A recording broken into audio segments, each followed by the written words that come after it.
sorak balik meriah buat Tuhan.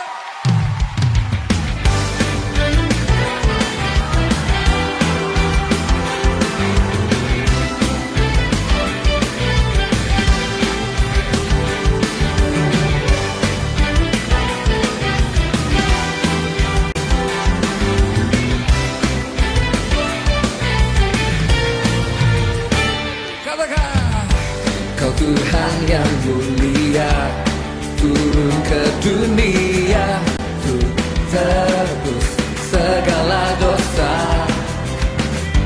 Kau beri keselamatan, beri kesempatan, kasih-Mu mengubahkan. Jika ku akui semua dosaku, maka Kau adalah setia dan adil. Kau kan mengampuni dan sucikan dari segala yang jahat. Tak mau ku hidup bagi dunia ini lagi. Tak ingin kompromi, tak ingin lakukan hal yang dapat dukakan hatimu. Tak mau ku hidup di luar tutur kata firman-Mu yang telah bebaskanku. Yesus, kebenaran-Mu adalah Shalom. Shalom. Wah, lebih semangat lagi ya, puji Tuhan.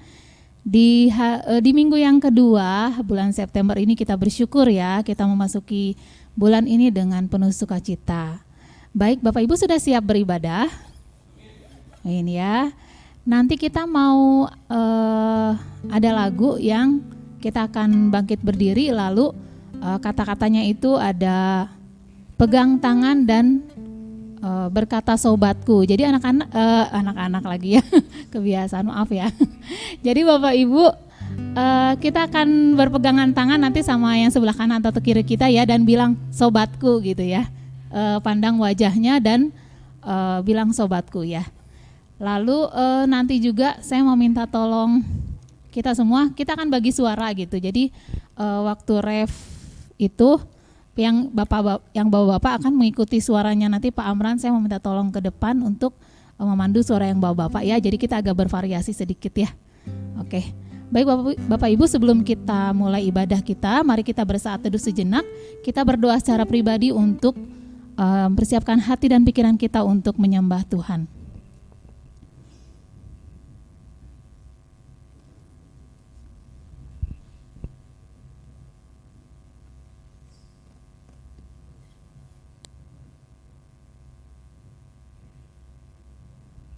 Amin.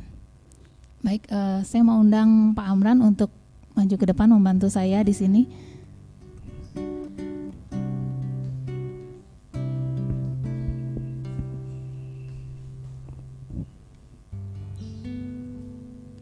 Kita akan bersama-sama menaikkan pujian dari nyanyian Kemenangan Iman nomor 248. Jadi nanti bapak-bapak akan pas refnya nyanyinya. Yang wanita menyanyi Hai betapa ramai, lalu yang pria bilang Hai betapa amat ramai kalau kami dengan damai gitu ya. Sama-sama orang saleh bertemu, Hai betapa amat ramai, begitu ya selanjutnya ya.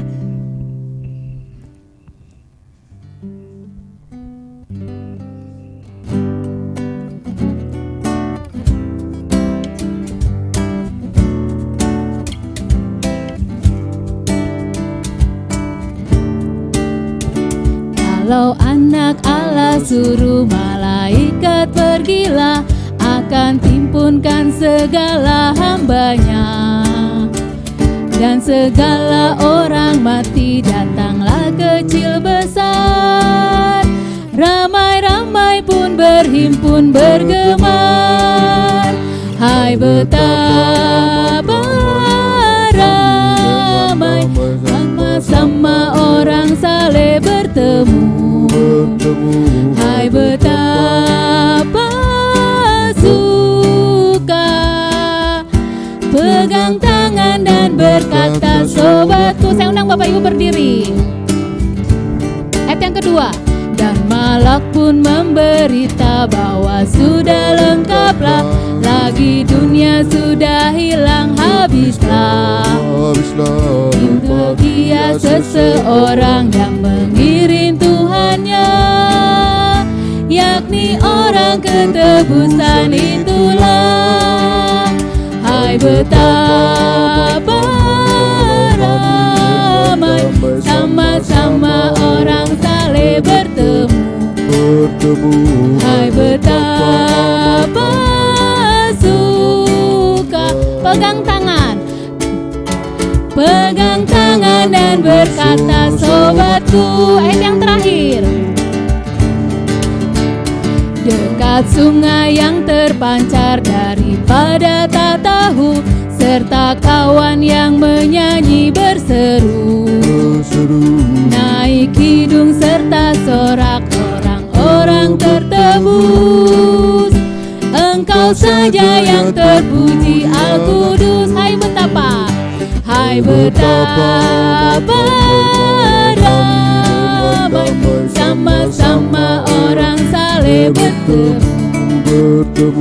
Hai betapa suka pegang tangan dan berkata sobatku. Sekali lagi, hai betapa ramai sama-sama orang saleh bertemu. Hai betapa suka pegang tangan dan berkata sobatku. Puji Tuhan, masih tetap berdiri. Saya mengundang Bapak Gembala Sidang untuk membawakan doa pembuka.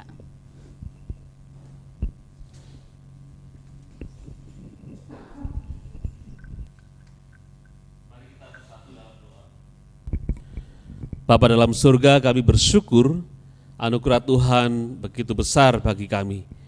Pagi ini kami diberikan kesempatan baru oleh Tuhan untuk menikmati hari yang Tuhan persiapkan untuk kami bersama-sama berkarya memuliakan nama Tuhan.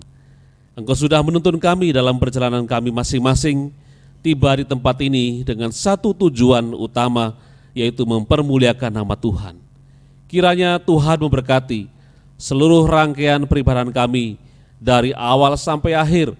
Seluruh bagian di dalamnya Tuhan berkenan menggunakannya untuk menjadi sarana menyatakan kehendak-Mu bagi kami. Dan di dalamnya kami juga beroleh persekutuan yang indah bersama dengan Tuhan dan sesama orang percaya, dan kami juga mengalami lawatan berkat daripada Engkau.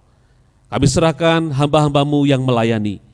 Tuhan, Engkau sudah mengkhususkan mereka untuk melayani sepanjang ibadah ini.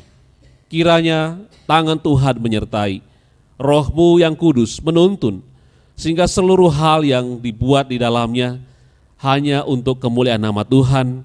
Seluruh hal yang dibuat di dalamnya berkenan di hadapan nama Tuhan.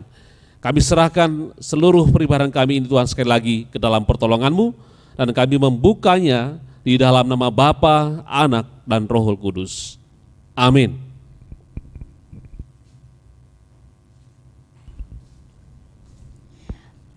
Baik, Bapak Ibu, kita akan mengucapkan pengakuan iman rasuli bersama-sama.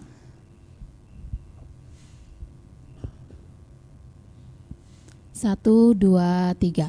Aku percaya kepada Allah, Bapa yang Maha Kuasa, Halik langit dan bumi, dan kepada Yesus Kristus anaknya yang tunggal Tuhan kita, yang dikandung daripada Roh Kudus, lahir dan anak darah Maria, yang menderita di bawah pemerintah Pontius Pilatus, disalibkan, mati dan dikuburkan, turun ke dalam kerajaan maut.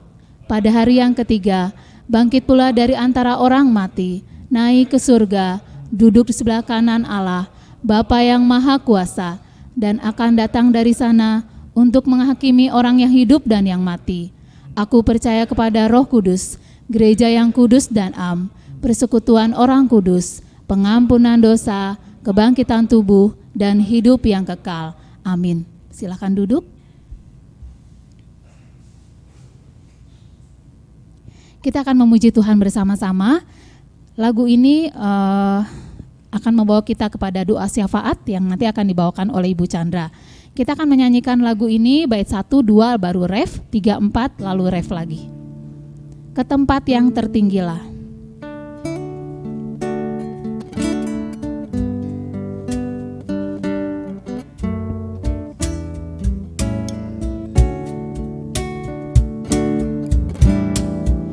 Ke tempat yang tertinggilah, genap hatiku merindulah, waktu berjalan pintaku, Tuhan tetapkan jiwaku. Jiwaku tidak mau tetap dalam lembah, tempat yang gelap. Tujuanku hendak pergi ke tempat yang maha tinggi. Tuhan angkatkan jiwaku lebih dekat kepadamu. Makin tinggi ku merindu, Tuhan angkatkan jiwaku. Ku tinggalkan genap dosaku, ku tinggalkan genap dosaku, dan barang yang tidak benar. Percayaku tinggal teguh, karena ku tuju akan di tempat yang tertinggilah. Ku lihat terang yang benderang, ya Tuhanku, wah pimpinlah ke tempat yang tertinggi. Senang Tuhan angkatkan jiwaku lebih dekat kepadamu. Makin tinggi ku merindu, Tuhan angkatkan jiwaku. Silakan Ibu Chandra.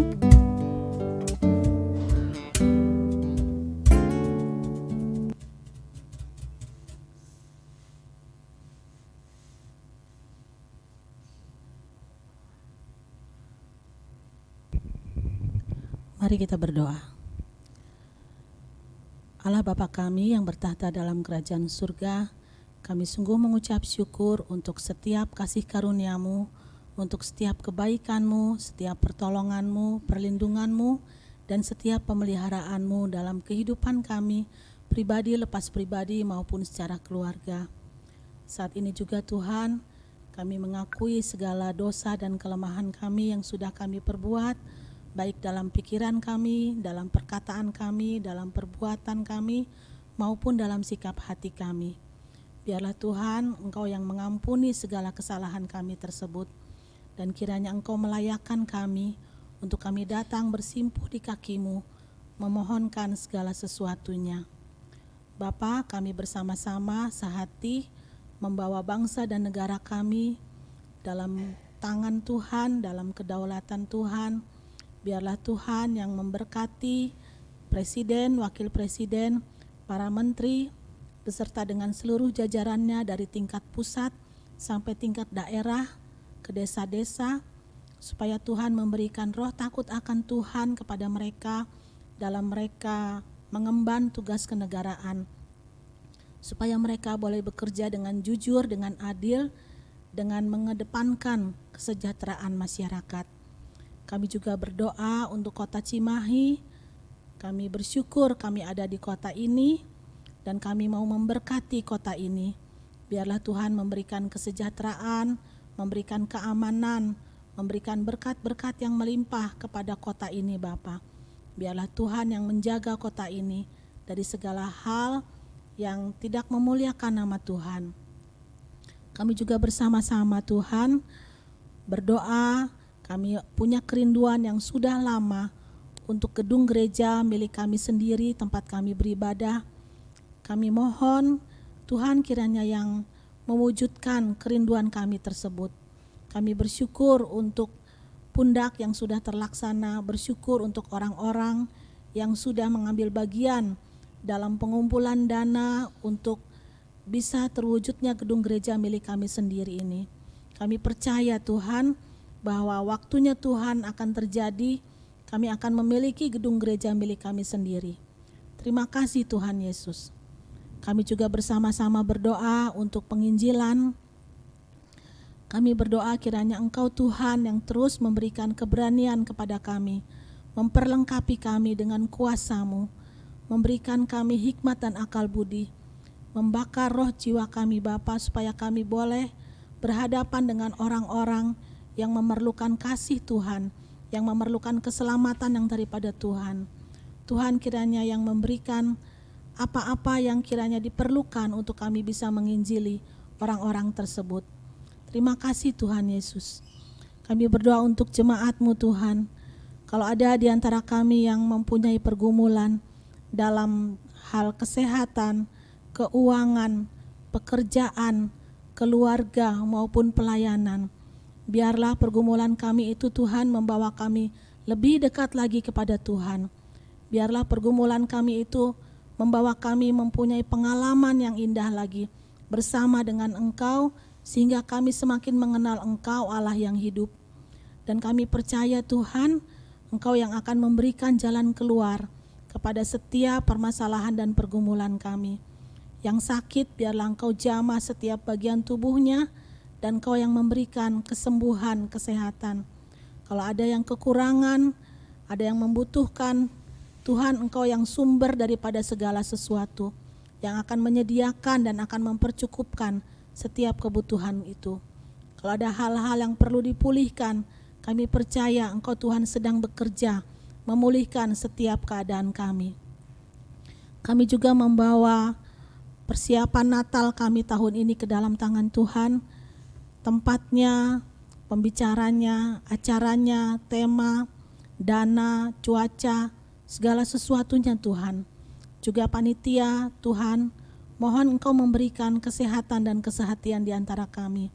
Dan semua hal yang dipikirkan, semua hal yang direncanakan, kami mohon perkenanan Tuhan untuk Natal ini juga bisa terlaksana dengan kasih karunia-Mu untuk memuliakan nama Tuhan saja. Terima kasih Tuhan Yesus. Kami mau bawa seluruh pokok doa kami ini Bapa, dan kami alaskan hanya di dalam nama Tuhan Yesus Juru Selamat kami yang hidup. Jadilah kehendak Tuhan, dan biarlah sementara kami menunggu jawaban daripada Tuhan, kami terus berharap kepada Engkau. Kami terus memandang kepada Engkau, dan kami terus mengandalkan Engkau, dan kami terus diberikan kekuatan dan sukacita dalam menanti jawaban Tuhan ini. Terpujilah nama-Mu Bapa, di dalam nama Tuhan Yesus kami berdoa dan bersyukur. Amin.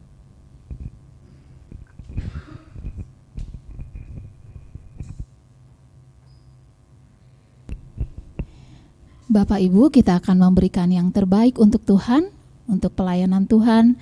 Sementara itu kita akan persiapkan persembahan kita.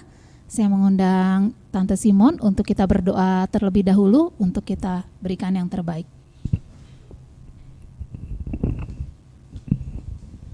Mari kita berdoa. Tuhan Allah Bapa kami yang di surga, Tuhan yang kami sembah di dalam nama Yesus, puji syukur dan terima kasih Tuhan atas kasih karunia Tuhan yang begitu besar telah limpahkan kepada kami. Khususnya kami bersyukur boleh ada di tempat ini untuk beribadah. Tuhan terima kasih telah melimpahkan berkat jasmani kepadamu, dan kami menyerahkan akan memberikan berkat. Berkatilah berkat ini supaya berkat ini dipakai untuk pelayanan di jemaat AKP. Tuhan, terima kasih atas kasih karunia Tuhan yang begitu besar terlimpahkan kepada kami. Kami menyerahkan seluruh sisa hidup kami, Tuhan menyertai kami. Haleluya, amin. Kita akan memberikan persembahan sambil kita menaikkan pujian dari nyanyian kemenangan iman nomor 300. Naungan jiwaku.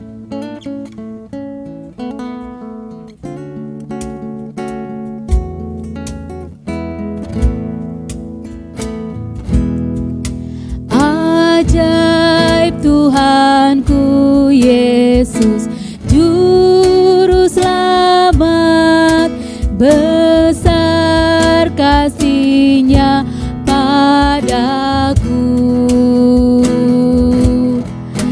Naungan jiwaku yang kokoh kuat, tempat yang tentram dan teduh.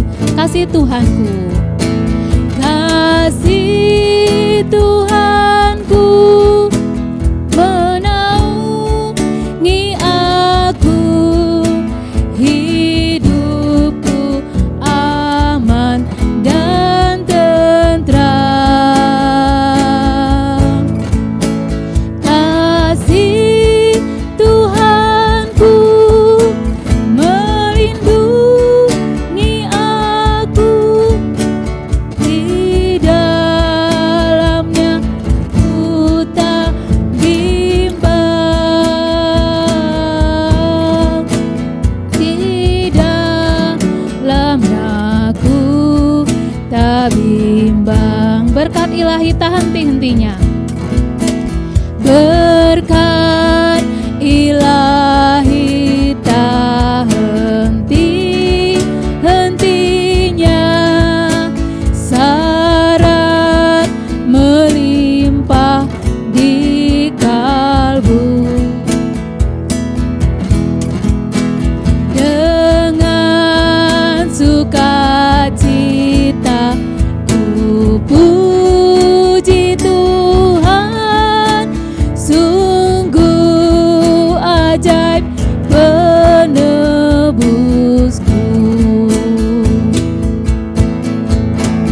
Kasih Tuhanku menaungi aku, hidupku aman tentram.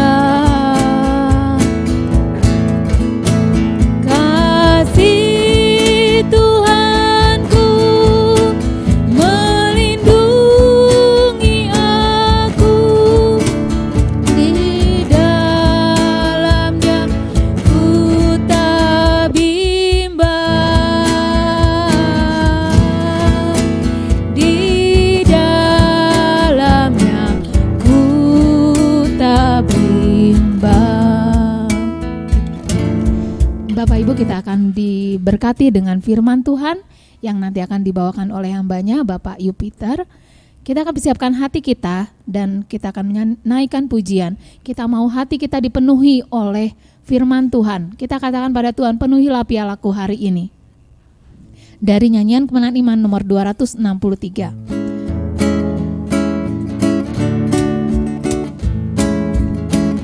Pada bait yang ketiga nanti saya undang Ibu Bapak untuk bangkit berdiri. Rindukah kau hari ini bagi semua berkat-Mu dalam kehidupanmu, dan beroleh segala janji serta turut firman-Nya, kesenangan yang bakal dipenuhi hari ini di hatimu. Lembahlah pialamu seperti janji Tuhanmu, dipenuhi hari ini di hatimu dengan kuasa Roh Kudus. Silakan bangkit berdiri. Seperti corong yang mengalir, alirannya selalu terus, demikianlah nikmat-Mu. Janji-Nya tadi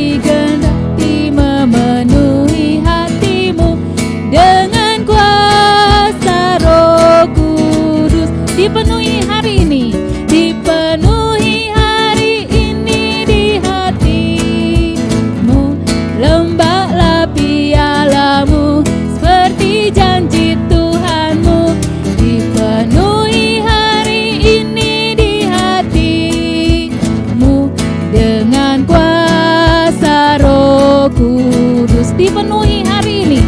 Dipenuhi hari ini di hatimu, lembah bialamu seperti janji Tuhanmu. Dipenuhi hari ini di hatimu dengan kuasa Roh Kudus. Silakan nambahnya.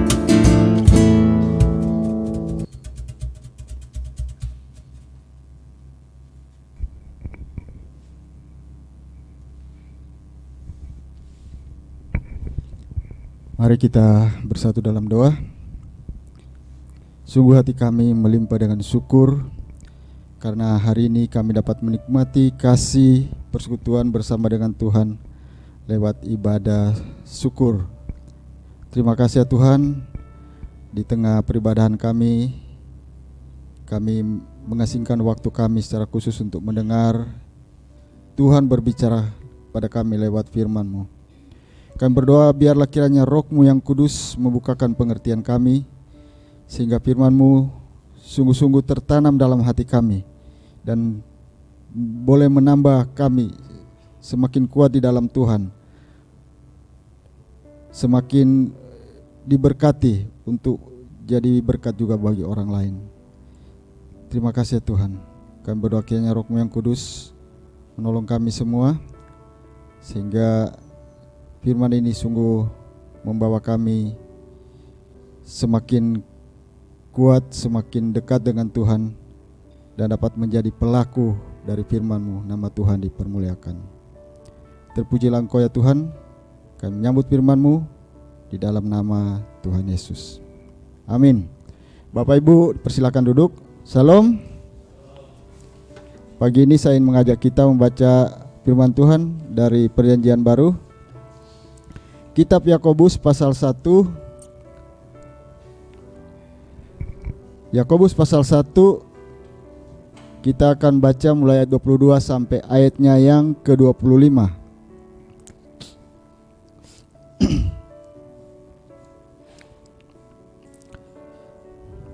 Yakobus pasal 1 ayat 22 sampai ayat yang ke-25. Kalau Bapak Ibu sudah menemukannya, saya akan membacakannya bagi kita semua. Silakan Bapak Ibu menyimak dalam Alkitabnya masing-masing. Firman Tuhan berbunyi demikian. Tetapi hendaklah kamu menjadi pelaku firman dan bukan hanya pendengar saja. Sebab jika tidak demikian, kamu menipu diri sendiri. Sebab jika seorang hanya mendengar firman saja dan tidak melakukannya, ia adalah seumpama seorang yang sedang mengamat-amati mukanya yang sebenarnya di depan cermin. Baru saja ia memandang dirinya, ia sudah pergi, atau ia segera lupa bagaimana rupanya. Ayat 25. Tetapi barang siapa meneliti hukum yang sempurna, yaitu hukum yang memerdekakan orang, dan ia bertekun di dalamnya, jadi bukan hanya mendengar untuk melupakannya, tetapi sungguh-sungguh melakukannya, ia akan berbahagia oleh perbuatannya. Demikian bacaan firman Tuhan. Yang berbahagia adalah setiap orang yang bukan saja mendengar firman Tuhan, tapi yang melakukannya di dalam kehidupan sehari-hari. Puji Tuhan. Tema kita bulan September ini diambil dari bacaan kita tadi, ayat 22. Tetapi hendaklah kamu menjadi pelaku firman dan bukan hanya pendengar saja. Sebab jika tidak demikian, kamu menipu diri sendiri. Yakobus 1 ayat 22. Bapak Ibu jemaat yang dikasihi Tuhan, kalau kita melihat surat Yakobus ini, khususnya di pasal 1 ayat 1, surat ini dibuka dengan salam. Yakobus pasal 1 ayat 1 mengatakan, salam dari Yakobus, hamba Allah dan Tuhan Yesus Kristus, kepada ke-12 suku di perantauan. Dari kutipan salam ini kita melihat bahwa penulis surat Yakobus ini adalah Yakobus sendiri. Siapa Yakobus itu? Dari berbagai referensi yang saya baca, Yakobus ini adalah saudara Yesus. Dia adalah pemimpin gereja yang terkemuka di Yerusalem. Jadi dia bukan murid Tuhan Yesus secara langsung, tapi saudara Yesus, dan dia menjadi pemimpin gereja di Yerusalem. Nah, surat ini dari salam yang kita baca tadi ditujukan kepada ke-12 suku Israel di perantauan.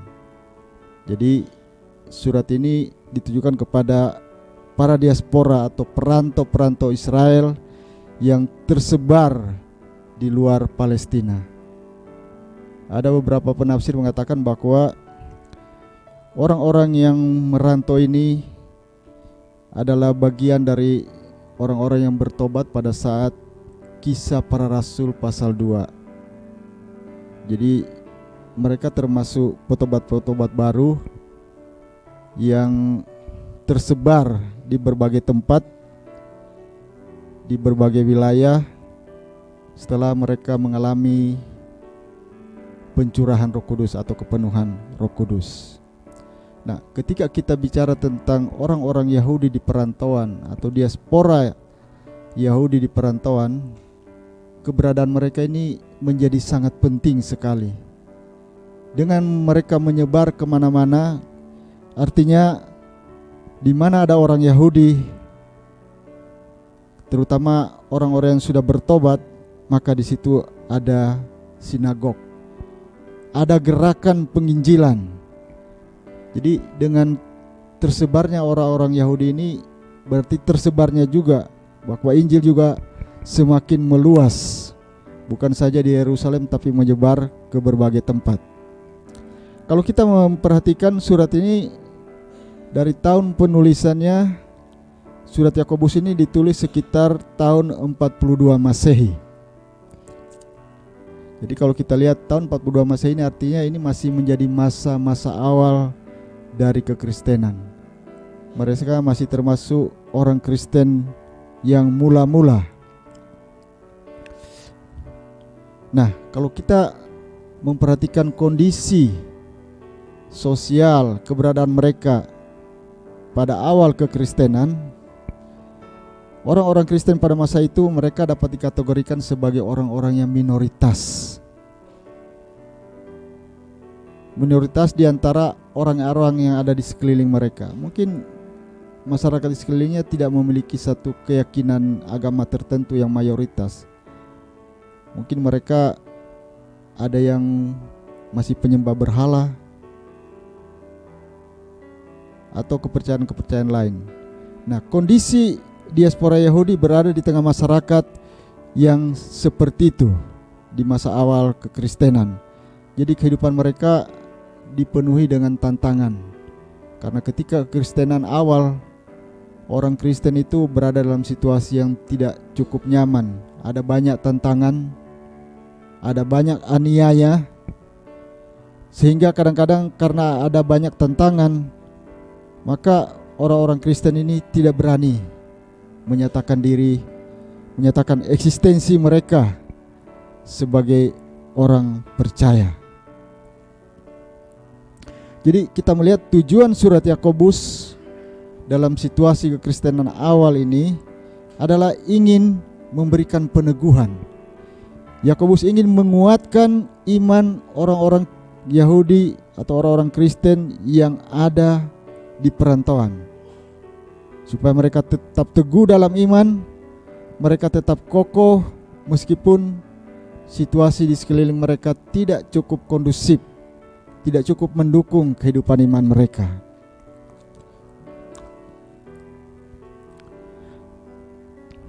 Kalau memperhatikan situasi ini, saya kira ini surat Yakobus relevan juga dengan kondisi kita saat ini. Kita pun termasuk minoritas di antara mayoritas yang ada. Apa yang dialami gereja mula-mula mungkin dalam kondisi yang berbeda juga kita alami. Kita tidak cukup bebas beribadah, ada tekanan-tekanan, sehingga ada juga sikap atau keengganan dari umat Tuhan untuk berani secara terbuka menyatakan imannya begitu. Ada kekhawatiran-kekhawatiran tertentu sehingga kadang-kadang kita terjebak untuk bertoleransi, untuk mengikuti arus kebanyakan orang begitu. Tidak berani menyatakan iman kita. Tetapi Yakobus adalah pemimpin Kristen yang kokoh. Dia adalah hamba Tuhan yang setia dalam iman. Meskipun di dalam pelayanan dia dihadapkan dengan banyak tantangan, banyak kesulitan, bahkan aniaya. Seorang sejarawan Yahudi bernama Yosefus, dia mencatat tentang kehidupan Yakobus ini. Yakobus ini ternyata meninggal pada tahun 62 Masehi, dan dia meninggal secara martir. Kematiannya pun terjadi secara tragis karena dia tetap mempertahankan imannya. Dia mati dilempar dari hubungan Bait Allah di Yerusalem, yaitu tempat di mana Tuhan Yesus dicobai, ya. Matius pasal 4. Jadi Yakobus dilempar dari hubungan Bait Allah karena dia diminta untuk menyangkali imannya, tapi dia tidak mau menyangkali imannya sehingga dia dilempar dan mati secara sahid. Waktu dia dilempar dari hubungan, ternyata dia tidak langsung mati. Karena orang-orang melihat dia masih hidup, akhirnya dia langsung dibunuh. Nah, itulah keteguhan iman dari Yakobus sebagai seorang pemimpin agama Kristen yang menyatakan kepada orang-orang di perantauan supaya mereka juga tetap kokoh, hidup sesuai dengan firman Tuhan, menjadi pelaku-pelaku firman Tuhan. Kalau kita melihat misalnya di dalam pasal 1 ayat 1, dari ucapan salam ini tersirat satu rahasia tentang konsistensi Yakobus sebagai seorang percaya yang tetap kokoh di dalam iman, yang tetap menjadi pelaku firman Tuhan. Kata hamba dalam ayat ini berasal dari terjemahan bahasa Yunani, yaitu doulos, artinya budak. Ketika Yakobus mengatakan dari Yakobus hamba Allah, dia sebetulnya menyatakan diri bahwa aku adalah doulosnya Allah, budaknya Allah. Satu gelar yang rendah sebetulnya pada saatnya, yang menuntut ketaatan mutlak hanya kepada Allah sebagai Tuhannya. Pernyataan ini sebetulnya menjadi kunci atau dasar dari Yakobus sehingga dia tetap bertahan dan konsisten di dalam iman sampai pada akhir hayatnya. Hamba Allah. Kita semua orang percaya adalah hamba Allah. Amin. Tetapi apakah kita memiliki sikap atau ketundukan sebagai seorang hamba terhadap Allah? Nah, itu mungkin patut menjadi perenungan bagi kita. Apakah kita menjadi pelaku dari firman Tuhan itu sendiri sebagai hamba-hamba Allah? Ketika Yakobus menggelari dirinya sebagai budaknya Allah, sebagai doulosnya Allah, saya mencatat pernyataan ini memiliki 4 implikasi atau dampak langsung atau konsekuensi. Ketika dia mengatakan dari Yakobus hamba Allah, ada 4 konsekuensi yang menyertai ucapannya itu. Dan saya berharap kita bisa belajar dari 4 hal ini. Kita belajar dari teladan Yakobus, karena inilah yang menjadi kunci kenapa dia bisa menjadi pelaku firman Tuhan sampai akhir hidupnya. Yang pertama, ketika Yakobus mengatakan bahwa aku adalah hamba Allah, pernyataan itu menyatakan ketaatan yang mutlak kepada Allah. Allah itu adalah mutlak. Mutlak dalam bahasa lain absolut. Artinya dia konsisten, tidak berubah, apa adanya. Mutlak artinya tidak bisa ditawar. Ketika kita bicara ketaatan mutlak berarti taat tanpa syarat. Taat tanpa syarat kepada Allah. Seorang doulos atau hamba adalah pribadi yang tidak mengenal hukum. Hukum bagi seorang doulos adalah perkataan tuannya. Apa yang dikatakan tuannya itu menjadi hukum bagi seorang hamba. Jadi dia tidak memiliki pilihan, tidak bisa membantah, bahkan dia tidak memiliki hak pribadi atas dirinya. Dia mutlak menjadi milik dari tuannya. Jadi hak seorang budak adalah tunduk sepenuhnya kepada Tuhan. Seorang budak juga dia terikat untuk menaati tuannya tanpa banyak bertanya, apalagi protes. Hak seorang budak atau seorang hamba adalah patuh dan bukan bertanya. Sebagai orang percaya, seharusnya juga kita memiliki sikap demikian sebagai seorang hamba Allah, yaitu taat sepenuhnya. Taat sepenuhnya kepada apa yang dikatakan oleh Allah dalam firman-Nya. Jadi ketika Allah mengatakan apapun di dalam firman-Nya, seharusnya kita mentaati itu. Kalau kita mengerti kedudukan kita sebagai hamba-hamba Allah, kita tunduk kepada apa yang dikatakan oleh firman Tuhan. Di dalam kehidupan beriman kita, mungkin kita sering gagal untuk mentaati Allah dalam firman-Nya. Hal ini terjadi karena bisa jadi kita tidak menempatkan diri sebagai hamba dari Allah itu sendiri. Hamba yang harusnya tidak punya pilihan, apalagi bertanya selain tunduk. Karena kita tidak menempatkan diri sebagai hamba, mungkin kita malah banyak bertanya, bahkan mempertanyakan firman Tuhan di dalam kehidupan kita.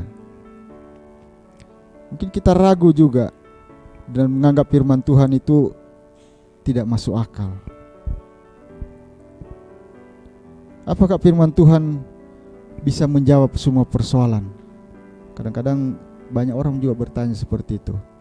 Apakah betul firman Tuhan itu menjawab semua persoalan hidup manusia?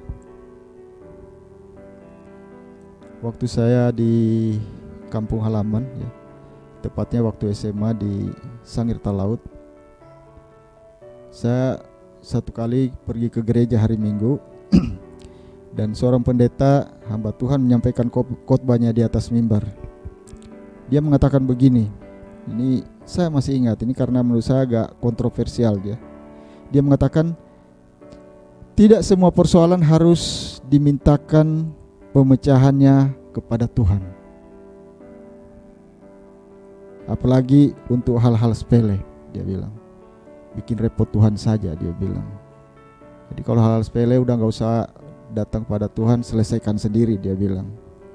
Dia kasih contoh misalnya seperti ini, kalau kita lagi sakit gigi atau sakit malaria, udah deh gak usah datang kepada Tuhan berdoa minta disembuhkan, datang aja kepada dokter, pasti beres. Masa sakit gigi katanya minta datang kepada Tuhan. Jadi saya waktu itu setelah pulang gereja saya berpikir ya, apakah betul Tuhan hanya berurusan untuk hal-hal yang serius, hal-hal yang penting, sementara hal-hal yang kecil itu dianggap remeh, ya hanya bikin repot Tuhan saja. Saya kira mungkin dari satu sisi anggapan dari hamba Tuhan itu untuk pergi ke dokter ada benarnya, karena Tuhan juga bisa memakai para dokter dan tenaga medis untuk menyembuhkan kita. Dan memang ada kecenderungan ya, saya melihat bahwa tidak jarang orang percaya itu ketika dihadapkan dengan sakit yang dalam tanda kutip ringan, ya mungkin sama dengan anggapan hamba Tuhan tadi, nggak usah berdoa deh, kalau perlu langsung ke dokter. Tapi kalau sakitnya udah berat, begitu terasa berat, baru doanya kusuk begitu ya. Ya bisa jadi seperti itu. Itulah yang menjadi persoalan sebetulnya dalam kehidupan manusia. Jadi menganggap bahwa ketaatan kepada Tuhan itu cukup untuk hal-hal yang sepele. Padahal seharusnya pandangan skeptis seperti itu yang sering meragukan Tuhan harusnya dikesampingkan dari kehidupan orang percaya. Dalam situasi apapun kita harus butuh Tuhan. Firman Tuhan mengatakan bahwa firman-Nya itu ya dan amin. Artinya apapun yang dikatakan dalam Alkitab itu adalah janji Tuhan. Dan janji Tuhan ketika Dia berjanji maka pasti akan ditepati. Yang paling penting adalah jangan kita pernah membatasi kuasa Tuhan terjadi di dalam kehidupan kita. Karena bagi Tuhan tidak ada yang mustahil. Amin. Matius pasal 7 ayat 7 mengatakan ketika kita punya pergumulan, ketika kita punya persoalan, Matius 7 ayat 7 mengatakan mintalah maka kamu akan diberikan, ketoklah maka pintu akan dibukakan bagimu, carilah maka engkau akan mendapat. Minta kepada Bapa karena Bapamu yang baik akan memberikan kepada setiap orang yang meminta kepadanya. Jadi ketaatan mutlak kepada Allah adalah seperti seorang hamba. Dan saya kira ini harusnya menjadi karakter setiap orang percaya. Karena hanya dengan demikian kita dimampukan untuk menjadi pelaku firman Tuhan. Ketika kita melakukan firman Tuhan, ada berkat yang tersedia bagi setiap orang yang percaya. Salah satu ayat yang terkenal dalam Alkitab, Mazmur 119 ayat 105 mengatakan, firman-Mu adalah pelita bagi kakiku dan terang bagi jalanku. Dia akan menjadi pelita, akan menjadi terang hanya ketika kita melakukan firman Tuhan itu. Kalau firman Tuhan itu dilakukan, pasti hidup kita menjadi terang. Jalan kita menjadi terang. Tapi ketika firman Tuhan diabaikan dan tidak dilakukan, bisa jadi kehidupan kita akan menjadi gelap atau remang-remang sehingga kita tidak melihat jalan keluar secara jelas dari setiap persoalan hidup manusia.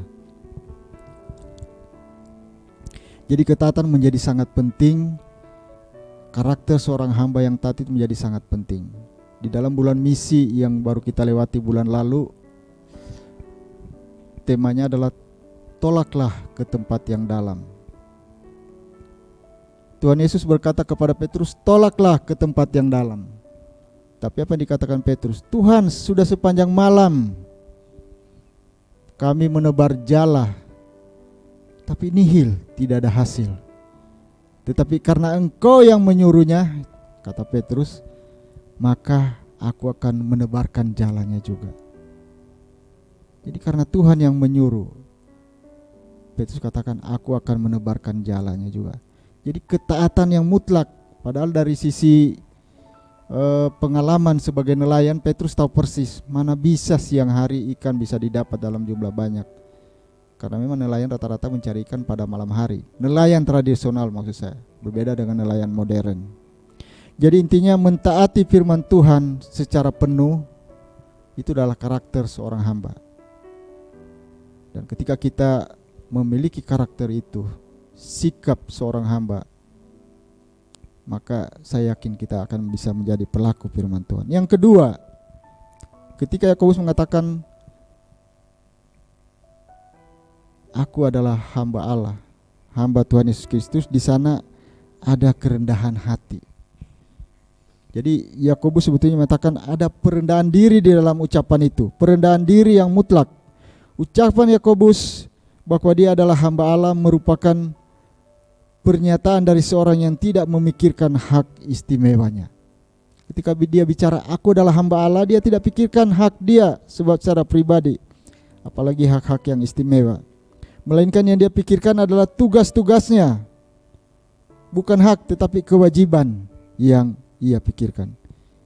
Itulah sikap seorang hamba. Dan ini merupakan pernyataan tentang penyerahan diri secara total dalam pelayanan kepada Allah. Ketika dia mengatakan aku adalah hamba Allah, maka dia memberikan dirinya secara total dalam pelayanan kepada Allah.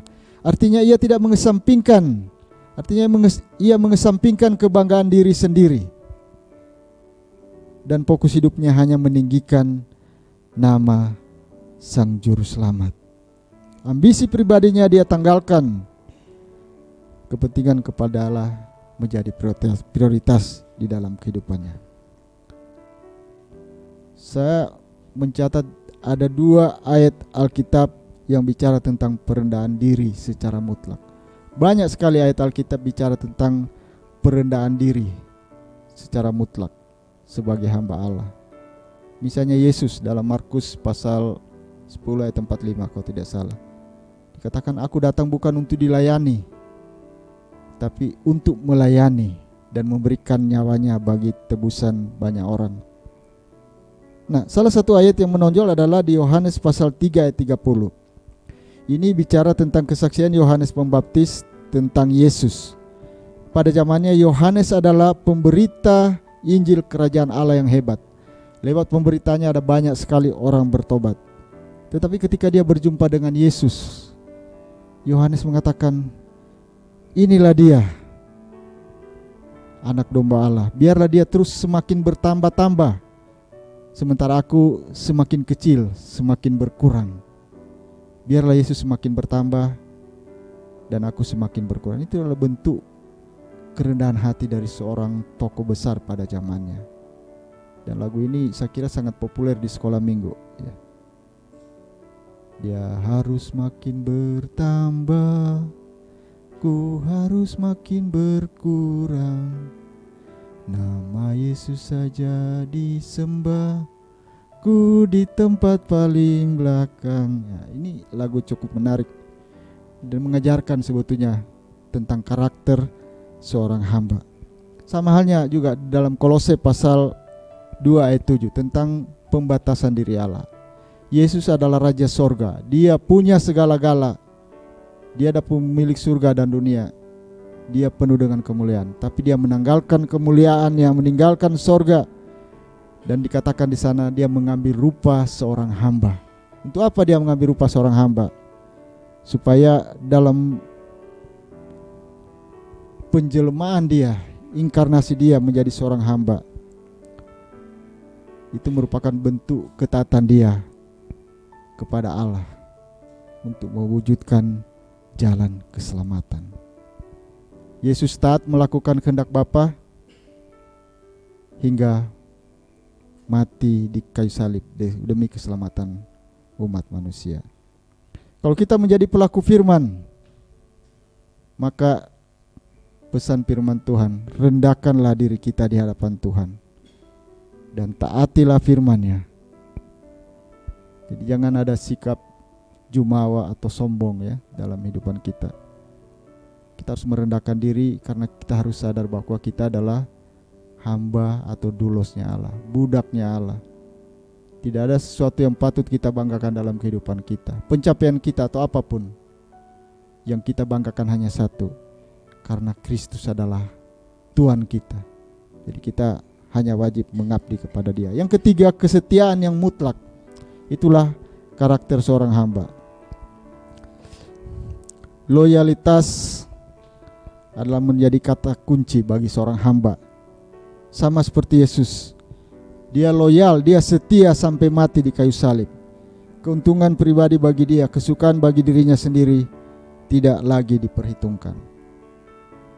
Getsemani adalah contoh tentang kesetiaan total dari Yesus terhadap Tuannya, yaitu Bapa di sorga.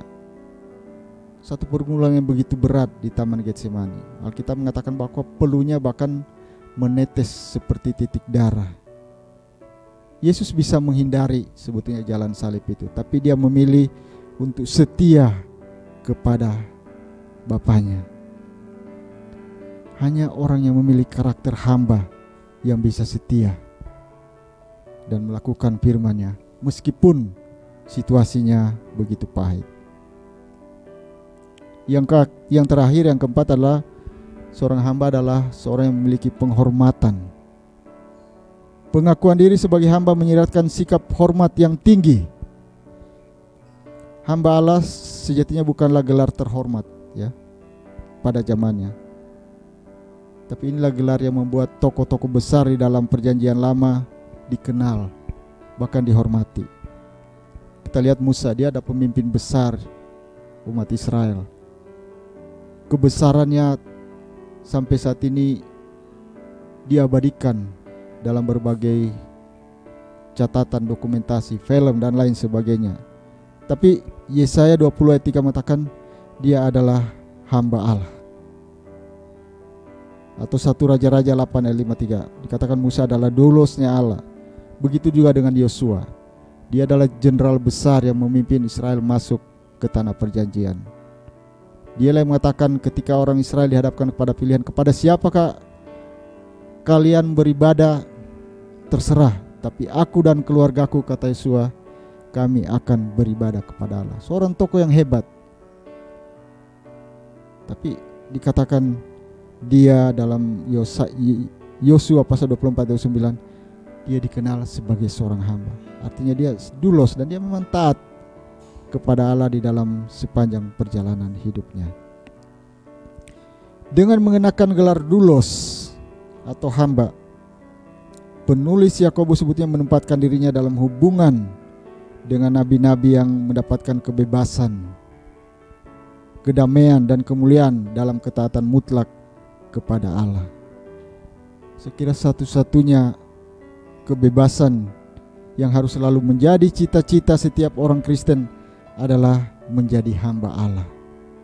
Ketika kita menyatakan bahwa kita hamba Allah, maka tidak ada beban di dalam diri kita. Tidak ada keraguan di dalam diri kita. Tidak ada rasa bersalah, rasa tertekan. Karena kita bebas, karena kita melakukan sesuai dengan kehendak Tuhan. Berbeda dengan orang yang tidak melakukan firman Tuhan. Dia pasti terbebani dengan banyak hal.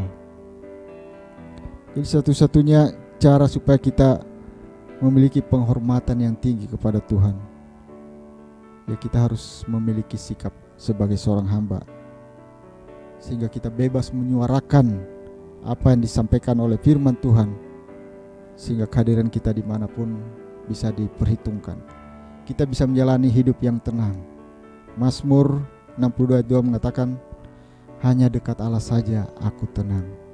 Kenapa? Karena dari sanalah keselamatanku.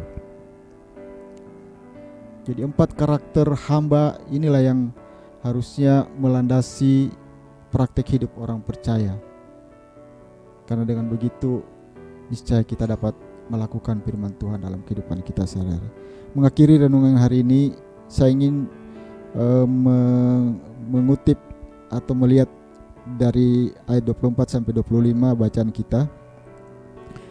Dari Yakobus 1 ayat 22 sampai 25 ada 2 perilaku orang yang disentil oleh Yakobus, yaitu orang yang beribadah ke gereja. Dia mengatakan orang yang pertama adalah orang yang datang ke gereja mendengarkan firman dan uraiannya. Orang itu berpikir dengan mendengarkan firman Tuhan, dia telah menjadi orang Kristen yang baik. Sehingga dia menutup mata terhadap kenyataan bahwa apa yang dibaca dan apa yang didengarnya dalam gereja harusnya dilakukan dalam kehidupan sehari-hari. Nah, sikap seperti inilah yang ditegur oleh Yakobus. Mendengarkan firman Tuhan pada dasarnya adalah baik. Kenapa? Karena iman itu timbul dari pendengaran. Tetapi mendengar saja tanpa melakukan firman itu, ini sebetulnya baru setengah benar ya. Baru setengah benar. Saya tidak tahu seperti apa kehidupan kita ketika kita datang ke gereja mendengarkan firman Tuhan. Apakah kita hanya mendengarkan saja kemudian lupa? Kalau kita hanya mendengarkannya berarti kita baru setengah benar. tanggung jawab orang percaya adalah mendengarkan firman Tuhan dan mewujud nyatakannya dalam perbuatan nyata sehari-hari. Nah, inilah sebetulnya yang disebut kesaksian hidup, yaitu surat Kristus yang dibaca oleh banyak orang. Yang kedua, orang yang tidak melakukan firman Tuhan dalam Yakobus tadi dikatakan sama dengan orang yang bercermin, yang setelah pergi ia melupakan bagaimana rupanya. Saya coba meneliti cermin di dalam konteks perjanjian lama atau zaman dulu. Ternyata cermin itu terbuat dari lempengan logam yang digosok bersih, bukan cermin yang kayak kita sekarang. Tujuannya untuk apa orang bercermin adalah untuk melihat kotoran atau debu yang ada di muka. Jadi cermin diperlukan agar orang selalu bisa melihat mukanya, membersihkan mukanya dari kotoran atau dari debu sehingga rapi. Jadi dalam konteks ini kita melihat bahwa firman Tuhan sebetulnya bisa menjadi cermin bagi kehidupan kita, agar kita bisa melihat kotoran atau debu dosa di dalam diri kita untuk kita bersihkan. Karena kalau tidak dibersihkan, maka itu bisa merusak kehidupan iman dan kesaksian hidup kita. Jadi dari bagian ini Yakobus dengan tepat mengingatkan kita bahwa apa yang didengar di gereja atau dimanapun kita mendengarkan firman Tuhan, ketika kita mendengarkan firman Tuhan di tempat khusus di gereja atau dimanapun, seharusnya apa yang kita dengar itu juga kita hidupi dimanapun, baik di tempat ramai, di tempat sepi, bahkan dimanapun kita berinteraksi dengan orang. Ketika kita mendengar dan melakukan firman Tuhan, maka Alkitab mengatakan firman itu sungguh bermanfaat. 2 Timotius 3 ayat 16-17 mengatakan bahwa manfaat dari firman Tuhan adalah mengajar, menyatakan kesalahan, memperbaiki kelakuan, dan mendidik orang dalam kebenaran. Dalam Yakobus tadi yang kita bacakan di ayat 25 dikatakan, orang yang mendengar dan melakukan firman Tuhan, hidupnya akan berbahagia. Dan itulah sebetulnya yang sering diucapkan orang di gereja-gereja manapun ketika membaca nats Alkitab, selalu diakhiri dengan ucapan itu. Misalnya di dalam Lukas pasal 11 ayat 28 dikatakan yang berbahagia, atau sebelumnya dia mengatakan sampai demikianlah bacaan firman Tuhan. Yang berbahagia adalah setiap orang yang mendengar firman Tuhan dan memelihara atau melakukannya di dalam kehidupan sehari-hari. Jadi yang berbahagia bukan orang banyak duit. Yang berbahagia adalah orang yang mendengar firman Tuhan dan melakukannya di dalam kehidupannya sehari-hari. Maukah kita berbahagia? Pasti mau ya. Firman Tuhan katakan, lakukan firman-Mu, firman Tuhan dalam kehidupan kita, maka kita akan berbahagia. Puji Tuhan, kiranya firman Tuhan hari ini menolong kita sehingga kita menjadi pelaku-pelaku firman Tuhan, sehingga kehadiran kita dimanapun membawa berkat, nama Tuhan dipermuliakan. Mari kita tunduk kepala, kita bersyukur atas firman Tuhan sekaligus berdoa mengakhiri ibadah kita hari ini. Mari kita berdoa. Bapa di surga, terima kasih ya Tuhan, firman-Mu menyegarkan kami. Sebagai orang percaya kami diingatkan kembali bahwa kami dituntut untuk menjadi pelaku firman Tuhan dalam kehidupan kami sehari-hari, dan bukan hanya mendengarkan saja. Kiranya Roh-Mu yang kudus terus menolong kami supaya kami diberi kekuatan, kemampuan untuk menjadi pelaku firman-Mu, menyadari posisi kami sebagai hamba Allah yang ditempatkan di dalam dunia ini untuk tugas dan panggilan mewartakan Kristus. Terima kasih ya Tuhan. Kami berdoa biarlah kiranya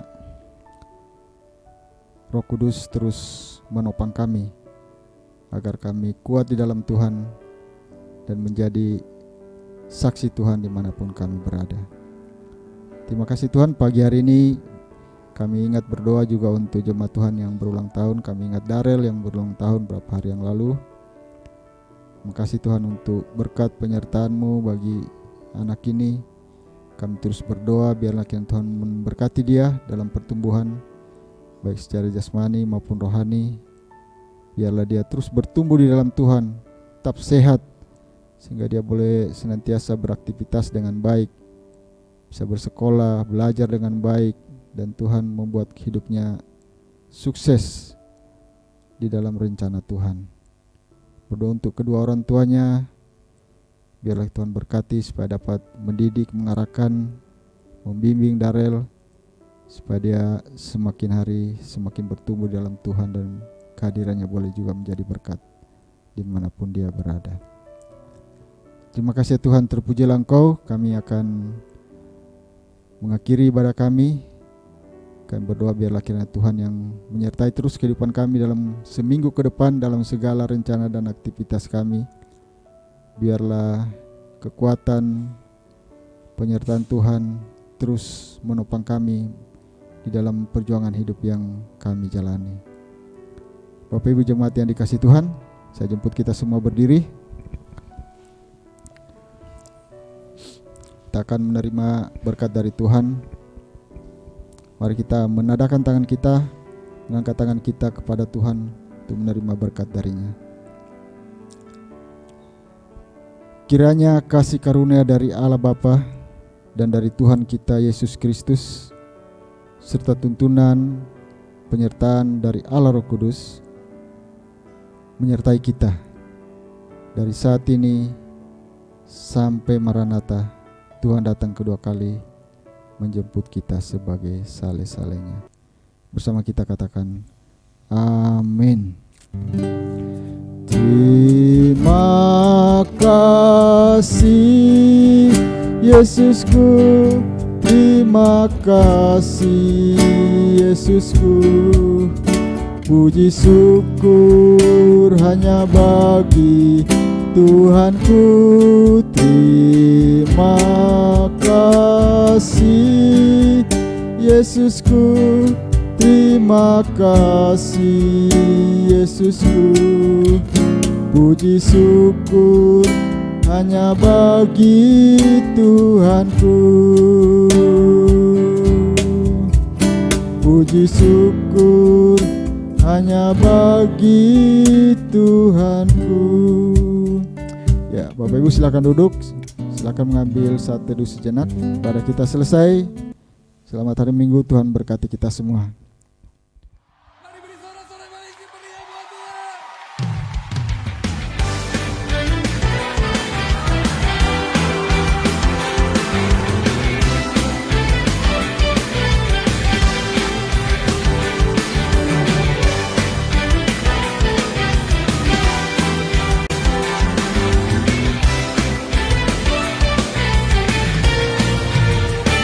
Katakan, Kau Tuhan yang mulia, turun ke dunia untuk tebus segala dosa.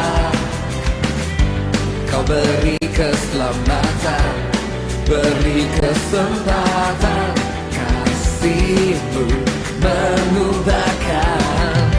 Jika ku akui semua dosaku, maka Kau adalah setia dan adil. Kau kan mengampuni dan sucikan dari segala yang jahat. Tak mau ku hidup bagi dunia ini lagi. Tak ingin kompromi, tak ingin lakukan hal yang dapat dukakan hatimu. Tak mau ku hidup di luar tutur kata firman-Mu yang telah